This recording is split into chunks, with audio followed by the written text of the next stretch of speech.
देश के साथ विदेश के साथ जो परस्पर किसानों के हितों को लेकर के माननीय प्रधानमंत्री जी श्रीमान नरेंद्र मोदी जी अपने सभी प्रकार के विकास के क्रम में किसानों की प्राथमिकता जो सर्वोपरि रख रहे हैं, उसको भूलकर एक तरह से कई हल्की बात कही गई। मैं उसकी निंदा भी करता हूं और बाबा महाकाल से उनको सद्बुद्धि देने की कामना भी करता हूं और उम्मीद करता हूं कि वो पहले अध्ययन कर ले, समझ ले।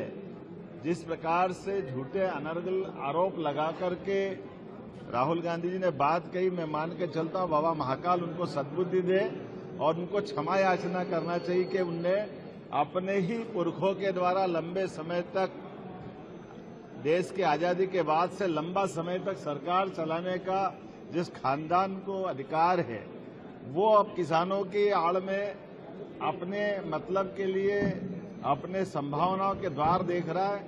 ऐसे संभावना खुलने वाली नहीं है।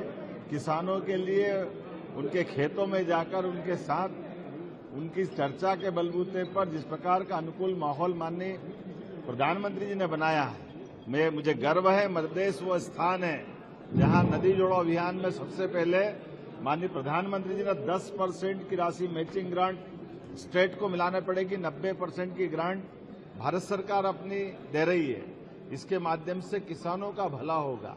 मध्य प्रदेश वो स्थान है, मध्य प्रदेश के साथ पूरा देश, जहां सभी क्षेत्रों में समान रूप से आगे बढ़ने के, किसान के क्षेत्र में भी हार्टिकल्चर, एग्रीकल्चर, इरिगेशन का, कपास का, रेडीमेड गारमेंट्स का, अब यूरोपियन यूनियन के साथ जुड़कर के मध्य प्रदेश के 6 लाख किसानों के लिए माननीय प्रधानमंत्री जी ने एक नया मार्ग खोला है कि वो अपने रेडीमेड गारमेंट्स को कपास से लेकर धागे तक और धागे से लेकर कपड़े तक और कपड़े से लेकर रेडीमेड गारमेंट्स तक सभी क्षेत्रों में आगे बढ़ने के लिए देश में जिस प्रकार से मौका मिल रहा है, ये केवल प्रधानमंत्री नरेंद्र मोदी जी के शासनकाल में ही हो सकता था।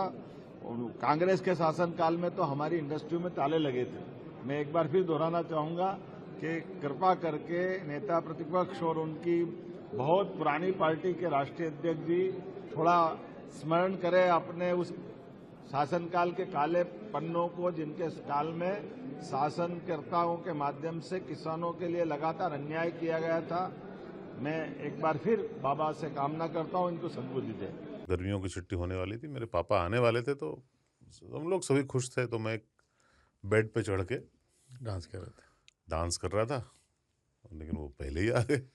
फ्रीज। तो मैं उस समय तो कंटिन्यू नहीं कर सकता था, तो फ्रीज फ्रेम टाइप का हो गया। कसम पैदा कर